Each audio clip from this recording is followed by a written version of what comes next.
Kalau di luaran sana lagi beredar cookie, croissant cookie, kalau Mokap punya So Cookie Pan. Loh, sekte roti apa lagi ini? Rotinya yang super lembut dengan lapisan cookies yang chewy dengan topping cookies yang crusty di atasnya. Nikmat.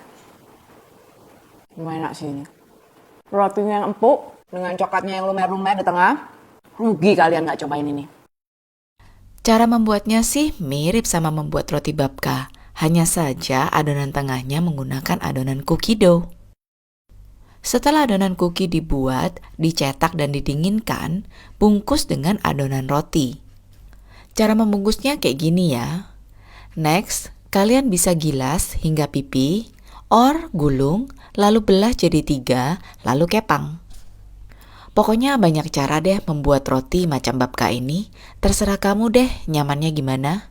Setelah dikepang, lalu kita masukkan ke dalam loyang sokupan yang sudah dioles dengan butter tipis. Masukkan ke dalam loyang sokupan yang besar ukuran 10 kali 20. Shokupan, Shokupan cookie yang belum ada dijual di mana-mana. Kenapa nggak kamu yang jual duluan? Eits, tapi loyangnya jangan lupa pakai loyang Shokupan yang beli di Mokapmart.